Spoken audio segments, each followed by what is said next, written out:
This is Right to Life Radio, a production of Right to Life of Central California. And now, here's your host, John Girardi.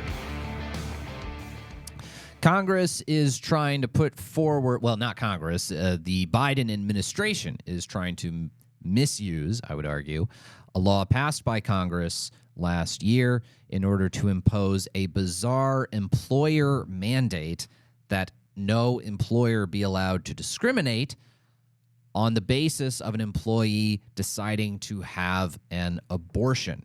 With me to discuss this is my buddy from California Family Council, Mr. Jonathan Keller. This is a big deal. This is a big national reaching story that is going to impact the ability of pro-life employers to regulate their own business, and it's going to interfere with state law in all kinds of ways. So, Jonathan, welcome to the show. Hey, always good to be here. All right. I'm happy that we are in our vacation season where I was gone a little bit this week. You were gone last week. Colton was gone last week. I know. We're back in the swing of things, and none of you were any the wiser. That's right. We still had a perfect, smooth collection of Right to Life radio programs. All right. So I want to dig into this. This is why presidential elections matter, folks. The presidency has a lot of impact on what will happen with abortion. They appoint the Supreme Court justices, they sign or veto laws passed by Congress, and they enact executive orders and various kinds of executive actions. So this issue, this is basically a proposed regulation coming from the Equal Employment Opportunity Commission. And the EEOC is basically a federal agency that tries to ensure that federal laws regulating employment matters, so federal laws, federal anti-discrimination law as it relates to employment, that those laws get enforced. So if you've got a business that's saying, I'm not going to hire any black people because I don't like them, and you just consistently refuse to hire black people, you could face repercussions, legal repercussions, audit, whatever, from the Equal Employment Opportunity Commission. That's kind of its role. That's what it does. What the Biden administration seems to be doing, and Jonathan is going to sort of summarize all this for us and fill in the details, like does this apply to religious employers, does this apply to all employers, is basically because of a new law passed by Congress to enact protections for pregnant women, to say that employers who maybe don't want to hire employees who are having abortions cannot take effective employment action against them. So, Jonathan, maybe just explain this, because especially if this applies to religious employers, how this would apply to religious employers, et cetera. Right. So, John, I want to start off by saying you are an attorney. I am not an attorney. Right. But neither of us are federal employment attorneys or federal regulatory law attorney. Yeah, exactly. Yeah. There are some, when we talk about pro-lifers, to paraphrase, and I'm just a good old country pro-lifer, I do not have the highfalutin skills that a lot of our friends that live and work in D.C. have. Well, sure, but that's all right. So just so you guys know, all the stuff that happens here in Central California, whether it's the great work that Right to Life does, educating people, like fair booths and conferences and things, the outreach center downtown, or the great stuff that happens from Obria, all of that is super necessary. But there is also this super arcane, in the weeds stuff that happens back in DC that no one ever hears about. It's arcane, but then it has very practical effects. So would this proposed regulation do? So let's explain it. Essentially, like you said, John, back in December during the lame duck Congress, before the Democrats were thrown out of power in 2022. Essentially, they passed this new bill. There was this push to pass the Pregnant Workers Fairness Act. Right. And the idea behind it was, well, look, we want to make sure, like you said, that pregnant women are taken care of, that they are not... that they don't lose their job just because they happen to be pregnant, that basically various kinds of employment protections for pregnant women. Right. So in an article last November from Rachel Morrison, she was writing at National Review, she says, the Americans with Disabilities Act of 1990, or the ADA, provides a duty to accommodate in the workplace, but pregnancy itself is not considered a disability under the ADA, and few pregnancy or childbirth-related medical issues qualify for disability accommodations protections. So it is kind of funny, John, in a weird way, that pregnancy, which is much more common, especially among an entire 50% plus segment of the population. It's much more common than various disabilities that are covered by the ADA. Sure. So basically, the Pregnant Women's Fairness Act, according to Rachel Morrison, it says it would fill the gap and give women needed workplace accommodations. However, in its current form, and sadly the form it ultimately passed, the act raises major red flags, especially as it relates to abortion-related accommodations and religious liberty protections. Okay. So this, John, reminds me a little bit, like so many bad ideas make their start in California, and whether they pass in California or not, a lot of times they trickle up to federal legislation. Unsurprisingly, because at the Department of Health and Human Services, John, who do we have running that department from California? Our good old friend, Mr. Javier Becerra. Javier Becerra, exactly. Former Attorney General of the state of California. So he was very familiar, and I'm sure many of the staff that he brought with him from California were familiar with a law from back in 2017 or 2018, that they tried to pass in California that would have, basically, this is the Lorena Gonzalez law. Basically, it would have said, very similar to this. It's basically, if you're an employer and you took any kind of adverse employment action against someone working for you because they chose to have an abortion, that would be deemed unlawful discrimination. And just as if you had, discriminated against them because of their marital status or their race or their sex or whatever. So basically, to make abortion choices, reproductive health choices, if you will, a protected classification under California labor law. And this is something, John, that I remember meeting with Lorena Gonzalez in her office on this bill back in 2017. And where she was very nice to you, but ultimately ignored you. Yes. I will say, she was definitely much more gracious. The fact that she even took a meeting with me and Greg Burt at the time was great. I appreciated that. And it was good to hear, in her mind, I think she really was trying to do the right thing. She's like, look, it's not covered. I don't want someone to be fired because they're pregnant or because, they made the decision that they're going to have a baby. And in her mind, the way that she was trying to spin this to us was, look, I don't want an employer to be able to come and pressure a woman to say, hey, great job you have here, but if you want to keep it, I just can't have you keep it if you're pregnant. So sure. John, that's fine, but then just write the bill to reflect that. Right. Which she refused to do because she also wanted to protect, she also wanted to punish employers who fire someone because they had an abortion. And just to clarify what we're in here, that bill would have applied to religious organizations, pro-life organizations. So you're basically trying to tell the Catholic Church that if an employee of theirs who's teaching religion at a Catholic school gets an abortion, that the Catholic Church would not be able to take any adverse action, to take any action whatsoever against that employee. Even to say, hey, you need to go to counseling to talk this through. You need to we need to have a period of review here.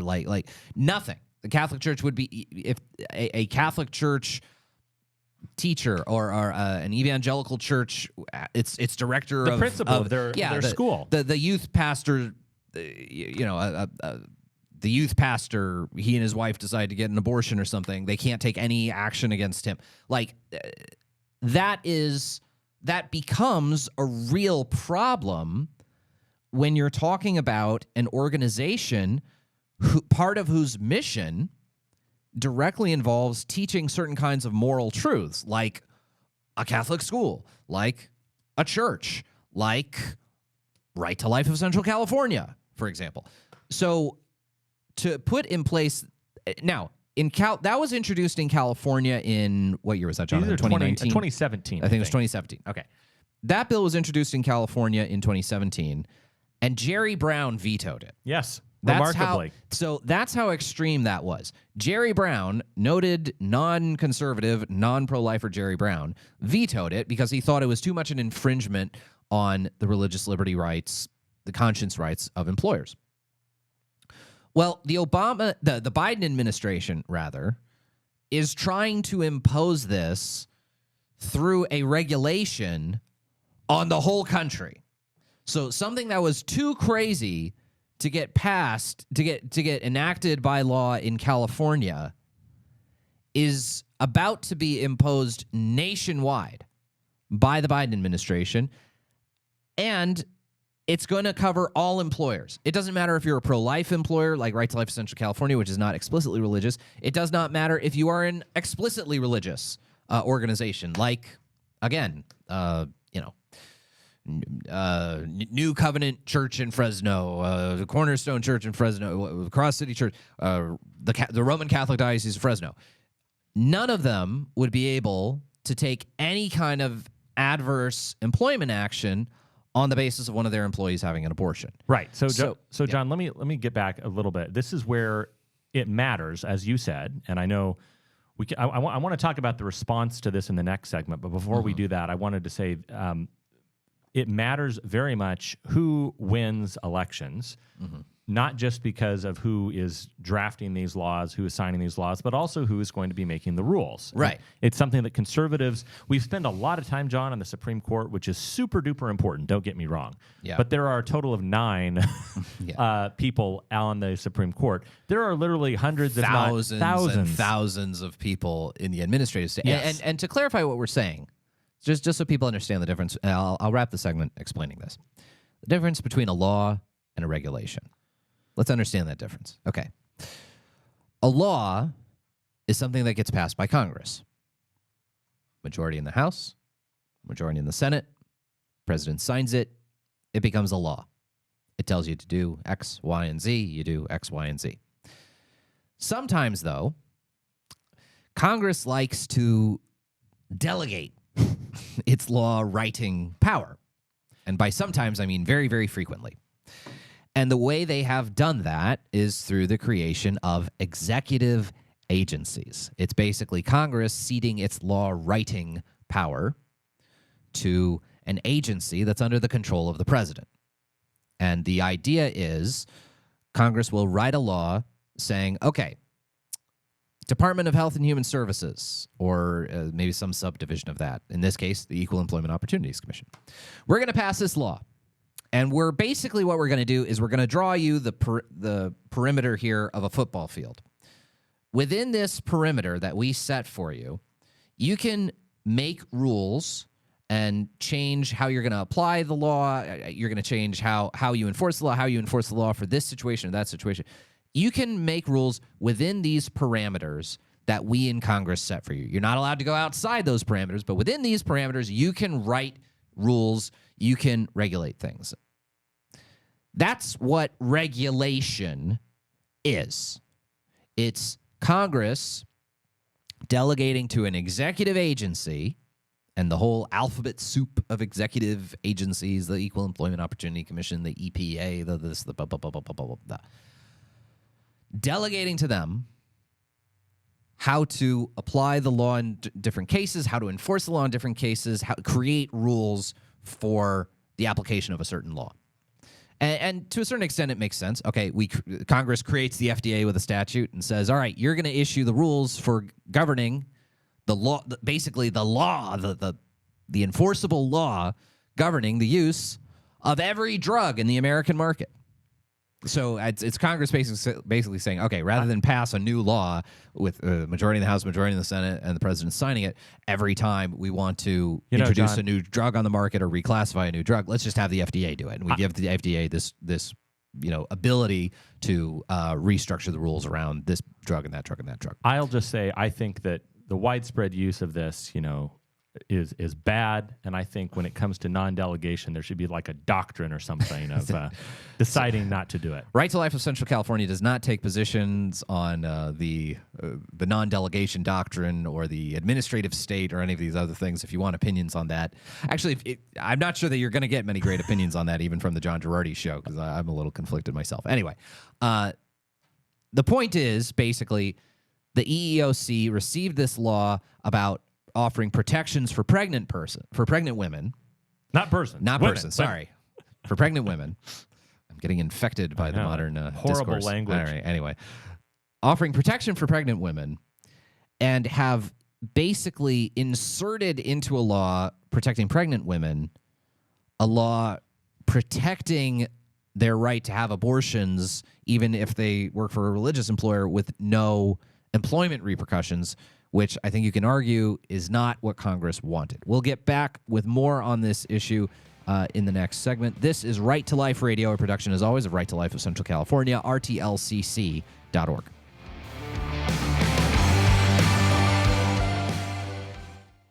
We're back with Right to Life Radio. The Biden administration is about to try to impose a regulation through the Equal Employment Opportunity Commission to force pro-life employers basically to not be able to take any kind of employment action against an employee that chooses to have an abortion. So if you're a Catholic school and your religion teacher has an abortion or pays for his girlfriend to have an abortion, you can't fire him or her. Jonathan Keller is with us to talk about this, and this seems to be a kind of a disastrous thing if this comes about, which hopefully can be stopped in the courts. But there's more information about this. Is a very recent thing that happened just this week. So Jonathan's got the scoop on it. Yeah. So John, this again reminds me. So much of this is similar again to what we see happen in California. You see these bad ideas that happen in California. They test run them here, and then they run them up the flagpole all the way to D.C. So this is getting back to this article all the way back in December from Rachel Morrison with the Ethics and Public Policy Center. She said the Pregnant Workers Fairness Act is a strangely drafted bill, perhaps strategically so. Instead of amending existing law, it would basically pick provisions that the drafters liked, and by drafters, read Speaker Pelosi's office, and sadly, some Republicans who got a little bit hoodwinked, I think. They picked provisions that they liked from Title VII and the ADA, but then they discarded those they didn't like, such as the religious organization exemption. So basically, it gives the EEOC binding rulemaker authority, something they don't get in any of those other titles. So again, kind of paraphrasing from the article here, it creates a patchwork of non-discrimination laws or non-discrimination regulations, and essentially means that it doesn't just cover pregnancy, but it says related medical conditions. Related medical conditions. This is where it gets very tricky, because I don't think, John, even... What is related to pregnancy? Maybe Ron Paul or Rand Paul would maybe vote against this in like the most pure libertarian sense and say, oh, well, I just don't think that the federal government should be imposing, they shouldn't be saying that we're going to protect pregnant women. Yeah. But I think, John, it's almost nobody. Yeah, that is it got passed in the lame duck session. Right. Like meaning Republicans didn't block it. They didn't filibuster it. Right. It was pretty, it was seen as so uncontroversial. Yeah. But that of course they would pass it. But this is the tricky part. Going back to the article, an open question under the Act is how expansively related medical conditions would be interpreted by the EEOC and courts. So what are related medical conditions to pregnancy? Courts have generally found that abortion is a pregnancy-related medical condition, and that discrimination based on abortion is sex discrimination. Jeez Louise. So, that's why Planned Parenthood and NARAL are supporting that. So you'd think this was for gestational diabetes, yes, or something like that, but instead we're extending it all the way to abortion, which this is a frustrating thing. All right, let me kind of explain for folks sort of how anti-discrimination law works. And anti-discrimination law in America kind of found its way through the Civil Rights Acts. All right, so what was the problem? The free market, where people were freely making their choices. Well, it resulted in some bad outcomes for black people in many parts of the South.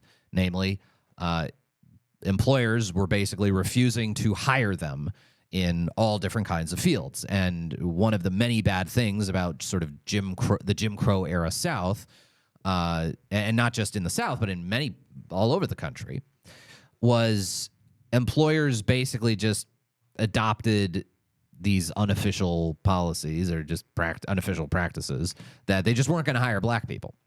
And it created this kind of glass ceiling effect on society for African Americans that basically, no, you could never really get hired to work for, this elite law firm or this, that, or the other, because these employers were just, we're not going to. So that was one of the many obstacles African Americans faced. Now, that was included with that. One of the cornerstones of segregation was the acts of private individual business owners to say, I'm not serving black people in my business, my grocery store, my hotel, my restaurant. And grocery stores, hotels, and restaurants are kind of really key because if you can't access grocery stores, hotels, and restaurants, that's a real impediment to accessing basic services and being basically able to move around in society.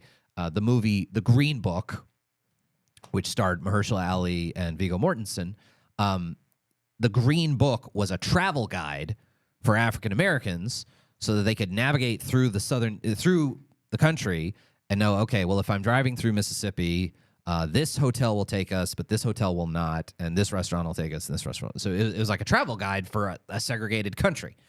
And the way Congress dealt with that in the Civil Rights Acts of the 1960s was that businesses in hiring and in serving customers are not allowed to discriminate on the basis of, and then they provided a list of different categories: race, sex, national origin.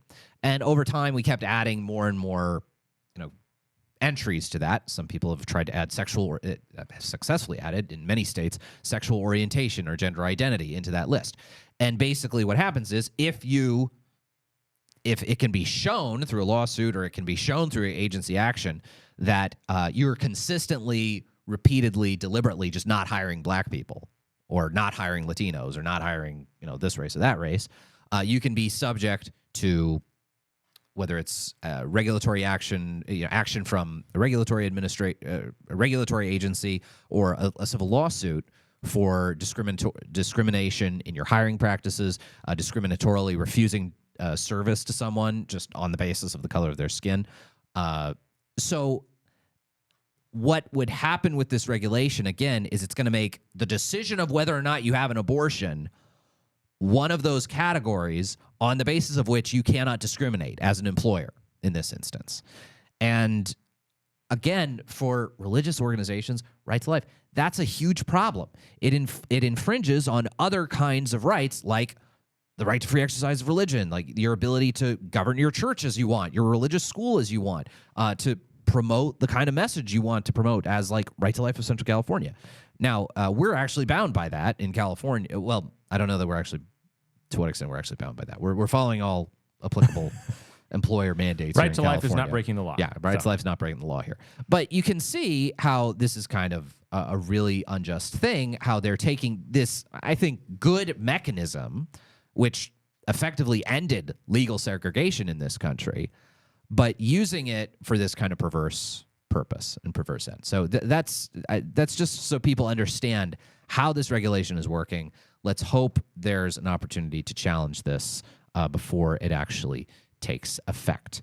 When we return, we will be talking more about more pro-life news throughout the state and a cool book that Jonathan contributed to, highlighting some great pro-life leaders in American history.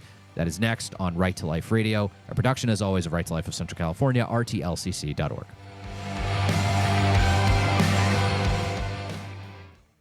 We're back with Right to Life Radio, and before we launch into the segment, hey, we're coming up on fair season. Yes. So we've got the Madera Fair coming this September. We've got the Fresno Fair coming this October. We're going to have some trainings for our fair volunteers here at Right to Life towards the end of August. And I just want to have this little PSA here. If you are interested in helping us out at Right to Life with our various fair booths, particularly at the Fresno Fair, the Fresno Fair is sort of 2 weeks. It's much longer than the Madera Fair, and we have a lot of time that we have to staff with volunteers. If you would like to volunteer with us at the Fresno Fair, you'll get a free fair ticket. You do your fair shift, and you get a free fair ticket. You get to go to the fair. Your entrance is free on us. Give us a call at Right to Life at 559-229-2229. We'd love to talk with you and give you some information about the Fresno Fair. Now, Jonathan, we're going to talk just a little bit about the history of the pro-life movement.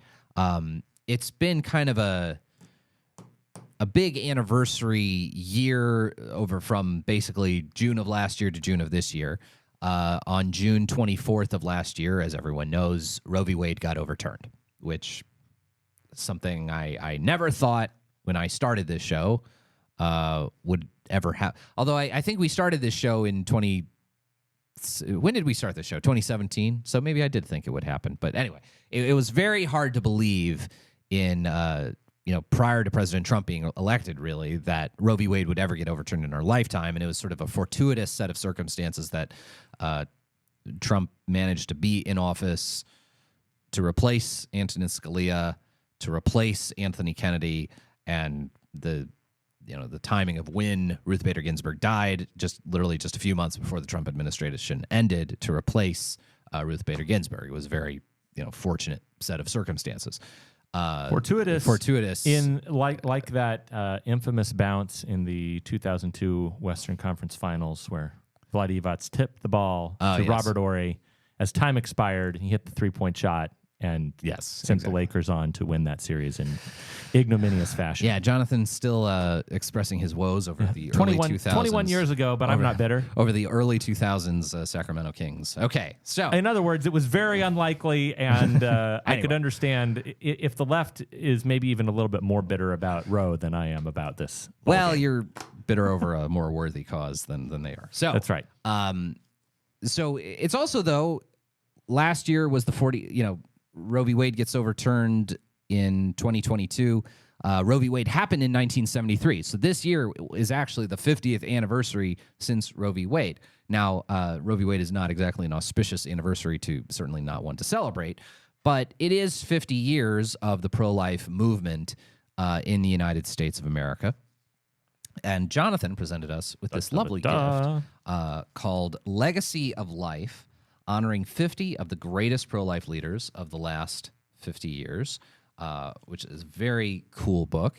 It's a huge 12 by 12 coffee table book. Right. So this was edited by John Stemberger, who is kind of Jonathan's buddy and sort of Jonathan's Florida counterpart. So Jonathan runs California Family Council. John Stemberger is the president of the Florida Family Policy Council. Florida Family Policy Council. There we go. And he's an attorney. And he's been accomplishing some great things over there in Florida, along with Governor DeSantis. Just I might be a little jealous of his gubernatorial situation. He's getting a lot more pro-life stuff from Ron DeSantis than we're ever going to get from Gavin Newsom. And hey, DeSantis and Newsom might be having a debate Battle on Fox Royale. News at some point. I know. For two guys who are not going to be president in 2024, possibly. So anyway. The book foreword is by Ben Shapiro. And the foreword of the book is by Ben Shapiro. So, Legacy of Life. Jonathan was a contributor to this. Yes. Jonathan wound up writing the section about Lila Rose. Now, what this book is, it's sort of 50 years after Roe v. Wade. It's 1 year after the overturning of Roe. And basically, it has a list of 50 different pro-life leaders who are sort of profiled in this book. And some of the people profiled are, I think, just absolutely necessary people to acknowledge. You've got Jack Wilkie, who's the very first person on the list, which I think is appropriate. Founder of National Right to Life. Founder of National Right to Life. Which, by the way, John, I have to say something on that. I know that sometimes on this show, perhaps occasionally we throw a little bit of shade at National Right to Life. we absolutely roasted national right to life at various points over the last year and a half. Yes. But when national right to life was initially founded, like in the aftermath, not even of Roe v. Wade, but of all the other state laws like Colorado, and California. Well, it was slightly before Roe, right? Yeah. Yes. National right to life in its initial incarnation was absolutely really an essential necessary. entity. Oh yeah. I mean, it was the go-to one-stop shop. You have to remember. Yeah, and then they fired John Wilkie. Yeah. Well, and that's kind of the part behind it is that there's back then you have to remember that the uphill battle. We think that we have things bad here with the culture and everything. Back then, it wasn't just we're trying to fight. Against California. The options available to them were, all right, we need to convert the Supreme Court with a legal philosophy that we haven't even really developed yet of originalism. We have to shift a 7-2 Supreme Court the other way. Or we have to pass a national an amendment to the United States Constitution. Right. Those were their options. They had basically no, certainly before Planned Parenthood versus Casey, they had basically no recourse to laws they could actually pass to regulate abortion. So it was a really dire situation. And John Wilkie, who founded National Right to Life and was a great early educator on the abortion topic. I remember growing up hearing him on the Bop Radio Network, and him talking about pro-life issues and updates. Phyllis Schlafly is another, I think, really significant person who's profiled in this. We're just doing a walk down memory lane of the history of the pro-life movement here. And John, I got to meet Phyllis. I was going to say, you did an internship with her office, right? Yeah. So Phyllis Schlafly, for those who don't know, Phyllis Schlafly was the founder of Eagle Forum, and she was a really critical figure in the history of American conservatism and as well as social conservatism, and really trying to bring social conservatism to the forefront of the movement during the Reagan years, where Reagan was able to kind of put together a coalition of people who were anti-communist hawks, which Phyllis certainly was, sort of pro-free market libertarians, which, your mileage may vary, and then social conservatives. And Phyllis was certainly an anti-communist hawk and a fierce social conservative. I had the privilege I got to invite Phyllis Schlafly to come speak at the University of Notre Dame when I was at Notre Dame Right to Life. And then I was a summer intern for Phyllis for Eagle Forum, and she was her most significant accomplishment was the defeat of the Equal Rights Amendment, which, in spite of what the name says, was about more than providing equal rights for women. The Equal Rights Amendment was a proposed amendment to the U.S. Constitution that its language was so broad that it very, very likely would have enshrined a right to legal abortion actually in the text of the Constitution itself, as well as a lot of other stuff that we now see coming to where Phyllis Schlafly was mocked at the time for predicting basically the transgender movement would come about as a result of the ERA. And she's sort of consistently being shown to have been prophetic by how things are going in that direction with regard to gender. She was saying, she was mocked because she was saying the ERA will require, allowing men to use womenmes bathrooms. And everyone's like, that's completely ridiculous. Phyllis, what the heck are you even talking about? Which is precisely actually what has happened. Anyway, Phyllis Schlafly was a really significant person in the history of the pro-life movement in America. There are a lot of other names. I can't go through all of them, but you have a lot of people who deserve commendation from, some of the great kind of heroes and leaders of the pro-life movement in its early days. Congressman Henry Hyde, who the author of the Hyde Amendment, which has probably saved the lives of millions of children from abortion by cutting off direct federal funding for abortion. Bernard Nathanson, who was a key figure for the pro-choice movement, who became pro-life. They have a profile on John Paul II. They've got Congressman Chris Smith, who was a longtime advocate for Congress. Who was the head of the pro-life caucus in the House of Representatives, and my sister-in-law Megan used to work for him for many, many years.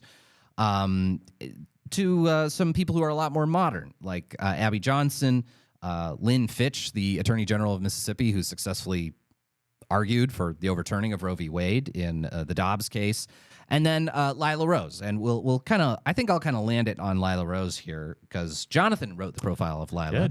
So just if we have 3 minutes or so for this segment, Jonathan, what your involvement was with Lila. So Lila founded Live Action. She became famous for all these undercover videos she did of Planned Parenthood, basically wanting to cover up statutory rape, where she was a college student. She posed as a 14-year-old impregnated by her 20-something-year-old boyfriend. Right. And Planned Parenthood was like, oh, well, don't tell them that. Don't tell them the ages or anything. That's right. So tell us about your interaction with Lila. Well, I met Lila in 2003, and she was already really kind of even at age 14, she was very dynamic and very passionate. She came from a big pro-life family that lived over in the Bay Area. And yeah, I will say, I wish that I could take credit for saying, oh yeah, I could tell from the beginning that she was going to have this amazing career, and I mentored her that was not it. I basically, it was one of those things where sometimes I kind of feel like, Forrest Gump, where I just happened to be there, like as history was happening, both with her and with David Daleiden. Yeah. I got to meet them early before they were famous. But in Lila's case, she when she went off to UCLA and did these undercover stings, it was 2011. It was February 2011. I remember the Republicans had just taken control of the House of Representatives. Yeah. The pro-life people were back, and a big, huge issue all of a sudden was defunding Planned Parenthood. Right. And then it was her work, and later on the work of David Daleiden, who was kind of building off of Lila's successes and accomplishments, frankly. Yeah. That really helped to expose that, this Planned Parenthood's not this nice organization. Like they're doing stuff that is likely, at the very least, skating around legality, if not far worse than that. And in that case, in 2011, then Congressman and the chair of the Pro-Life Caucus, Mike Pence, got up there and said, hey, we need to defund Planned Parenthood. And then my jaw kind of hit the floor. I remember, John, I was working here at Right to Life at the time, and I remember watching him go, and we need to do it because look at these videos from Live Action. And you were like, whoa! I was like, oh my gosh. That's amazing. Yeah. So it is amazing to see. There's a great verse in Scripture that is, despise not the day of small beginnings, and I think it's in Ecclesiastes or something. But the idea behind it is that you never know what small actions any one of us take might make a difference in the future. Right. So I would just say to all the young people out there listening, you never know what pro-life actions you take. Maybe you're volunteering at the fair, circling back to the beginning of the segment. Right. All right. Well, we'll be back to close out Right to Life Radio right after this. This is John Girardi with Right to Life of Central California.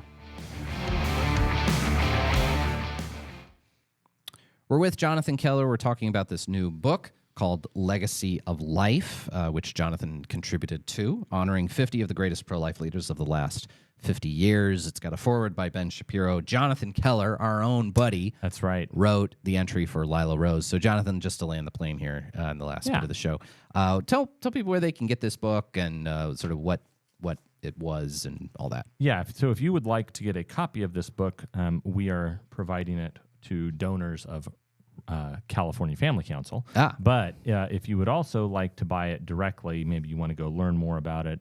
It is legacyoflifebook.com. Legacyoflifebook.com. There you go. And I'm excited because it does have a list of, as you said, John, the 50, I won't say greatest, but 50 of the greatest pro-life 50 leaders. Of the most. Yeah, and I liked that near the end there's a tribute to the anonymous pro-life activist. Yes. Or how do they phrase it?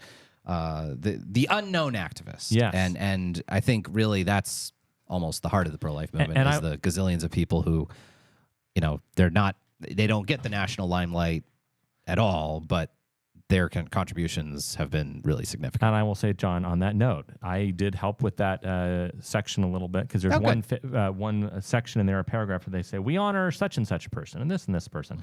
I will not name the person because I don't want to embarrass them, but I will just, I will say if you go read that book, some of you might be able to guess, there's a reference to an unnamed activist that some of you in the Right to Life Central California community might be familiar with or that you might Okay. resonate with. All right. So you'll have to read the book to find out who it is. All right.